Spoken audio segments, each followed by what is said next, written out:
Olá pessoal, tudo bem? Meu nome é Thiago Prux, eu sou um dos sócios aqui da Capitalista, que é uma empresa de análise e recomendações de investimentos, e hoje vamos falar um pouquinho aí sobre fundos imobiliários. Já deixo claro o convite para quem não é inscrito se inscrever no canal, para quem gostar do vídeo dar um like e compartilhar, e não esqueçam de colocar aqui nos comentários se vocês entendem que os fundos imobiliários estão caros, se não estão, se depende, e aqueles fundos imobiliários que vocês gostam, né? Eu quero começar aqui, tá pessoal, mostrando o gráfico do IFIX, né? E aqui a gente percebe um dos grandes erros dos investidores, que é tentar avaliar se alguma coisa está cara ou não, simplesmente olhando para o preço dela, né? E aí tentando fazer uma análise fundamentalista de acordo com isso. Nós não temos nada contra estratégias que a gente vai olhar para o preço, inclusive as nossas estratégias de médio e curto prazo, elas olham o gráfico que é focado no preço, mas simplesmente o fato de uma ação ou de um fundo imobiliário ou qualquer ativo ter subido ou caído, nem nas estratégias de gráfico quer dizer que eles estão caros ou não.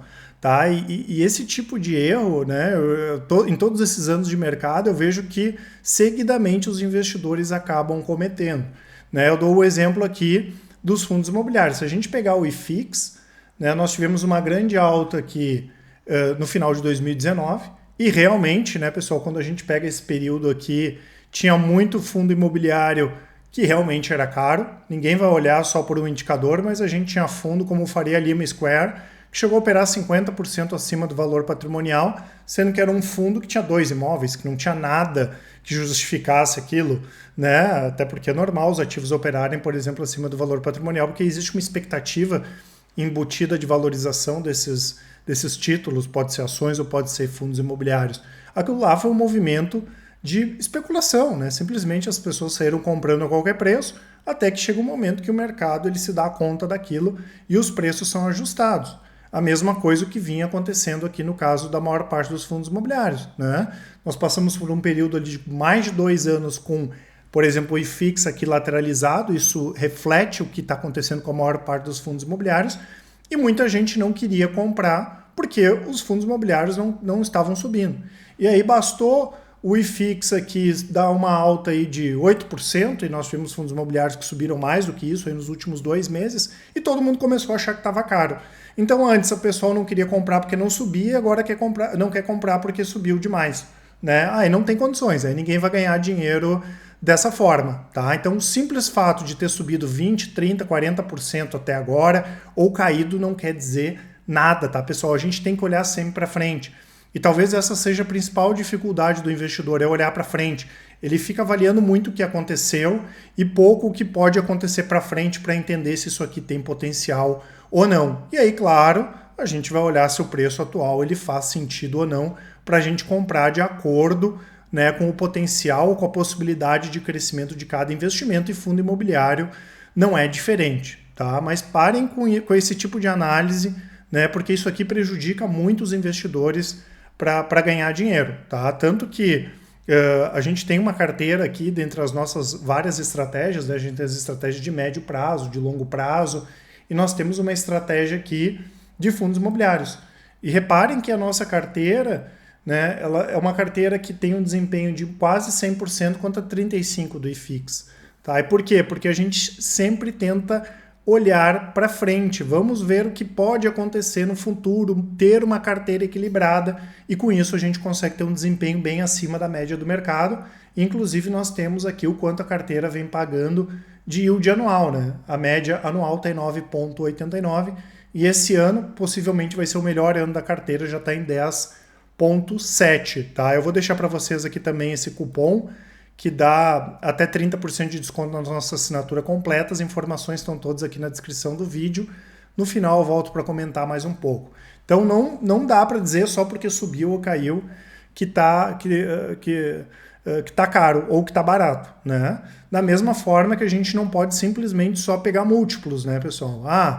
Eu vou comprar lá o XP Properties porque ele está 60 operando 40% abaixo do valor patrimonial, o valor de mercado dele, né? Esse fundo aqui tem uma vacância muito alta, né? Então, alguns fundos a gente pode entender que o preço caiu porque faz sentido, né? E outros não. E claro, tem gente que vai olhar esse fundo aqui e vai ter uma avaliação ao contrário, né?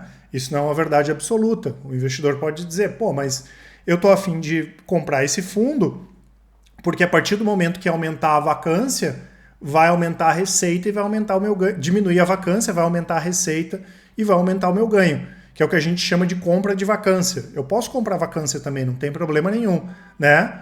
Mas da mesma forma, eu não vou só olhar um número frio. Ah, o PVP tá alto, tá barato, tá baixo. Por que isso está acontecendo?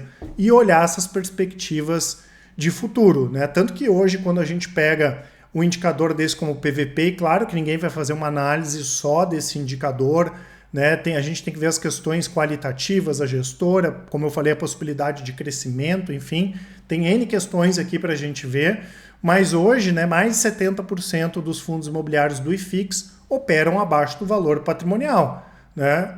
Alguma coisa isso quer dizer, tá? Ou será que todos pioraram? Ou será que o mercado acabou exagerando um pouco para baixo?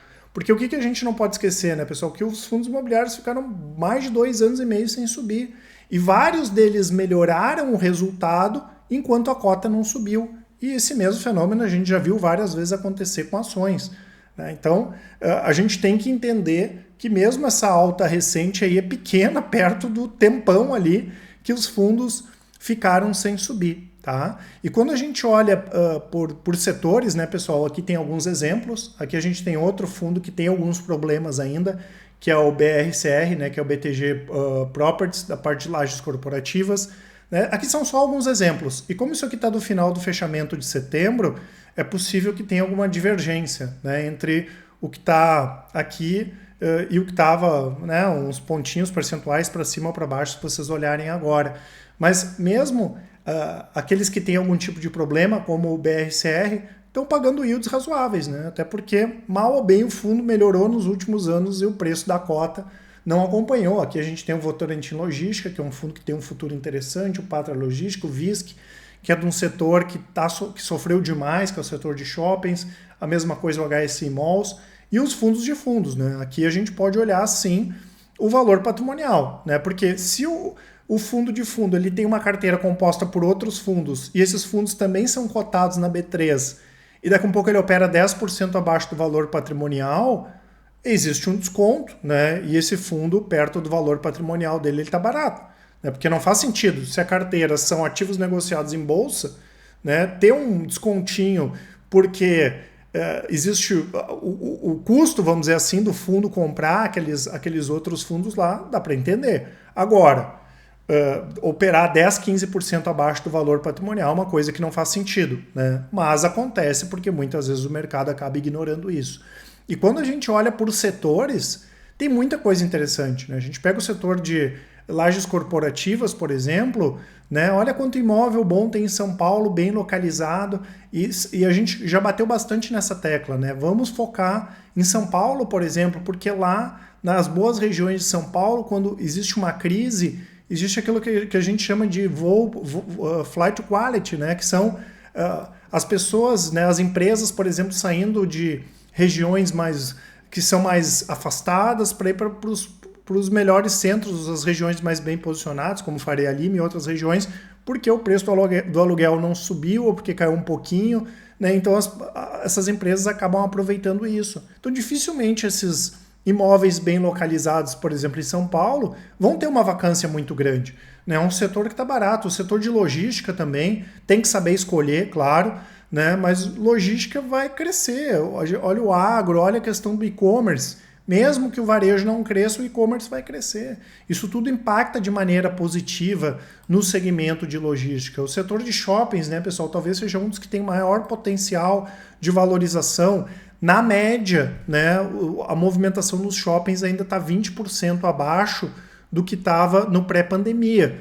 Mas isso aqui está considerando a média, né? Agora, quando a gente pega aqueles shoppings bem localizados, que tem uma boa gestão, né, que são shoppings diferenciados, principalmente aqueles que já têm mais lojas de luxo, já pegam um segmento mais classe A e B, esses aí já estão vendendo bem acima do pré-pandemia e as cotas não refletiram isso ainda. E vale para as ações de shopping também. Nós estamos comprando imóveis bem localizados, né? Isso é importante. Tá? A gente pega os próprios FOFs, que tem isso que eu comentei, Tem a questão dos fundos de recebíveis, né? Se a gente tiver uma queda na taxa de juros, a gente vai ver a valorização dos títulos dos CRIs, daqueles que têm CRIs atrelados à inflação, por exemplo. Por outro lado, tem alguns de CRI que são atrelados à taxa de juros, que vão acabar pagando bons dividendos. E os REITs, né, pessoal? Lá fora, nós tivemos uma queda também nos REITs americanos, né, que são os primos americanos aí dos fundos imobiliários brasileiros. E lá a gente tem a possibilidade de comprar ativos que tem uma estrutura bem mais encorpada, né? Eu dou um exemplo aqui, inclusive eu estava lendo um relatório ali que o pessoal da análise escreveu sobre o EPR, né? Que é o EPR Properties, que é um REIT, que é o código é esse mesmo, né? EPR, ele é de lajes corporativas, só que ele atua muito na parte de entretenimento. Então ele tem parques de diversões, cinemas, resorts, outras propriedades de entretenimento. São mais de 300 propriedades em 44 estados americanos, um fundo aí de quase 7 bilhões de dólares. É o patrimônio, a gente está falando de mais de 35 bilhões de reais. Né? Um fundo muito encorpado, que ele tem uma estrutura diferente, o REIT, ele é muito mais parecido com uma empresa do que com um FII, tanto que eles... tem vários REITs que estão, por exemplo, no índice S&P 500, mas a gente recebe dividendo em dólar, a gente tem a vantagem de ter essa diversificação, né, em todos os Estados Unidos, tem outros também que têm imóveis aí espalhados no mundo todo, e com esse equilíbrio todo a gente acaba montando uma boa carteira que mesmo que alguns valorizem mais, outros desvalorizem, né, a gente acaba tendo uma média bastante positiva, como é o caso da nossa carteira, tá? Então não saiam, né? Isso é muito importante, não saiam achando que está caro, que está barato, porque subiu, porque caiu, ou só vendo um indicador. É muito importante a gente estudar a fundo e entender, né, como eu falei, o potencial de crescimento de cada um. Agora, é a visão da Capitalizo, não está caro, tá? Todos os fundos imobiliários e REITs ali da nossa carteira, todos eles estão como recomendação de comprar. A gente não enxerga nenhum que está exageradamente caro, vamos dizer assim, quando a gente olha, por exemplo, os principais múltiplos de mercado. Pelo contrário,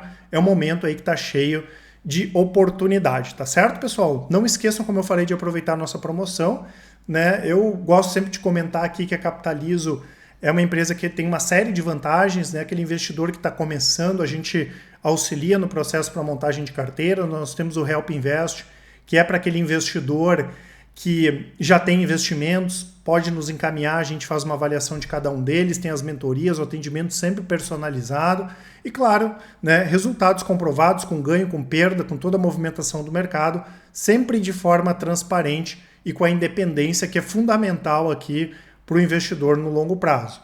Tudo que vocês tiverem de dúvida, tá, pessoal, podem entrar em contato com a gente por e-mail ou nos chamem no WhatsApp ali, mandem um áudio ou uma mensagem que com certeza o pessoal do atendimento vai auxiliar vocês. Um grande abraço e ótimos investimentos. Até mais!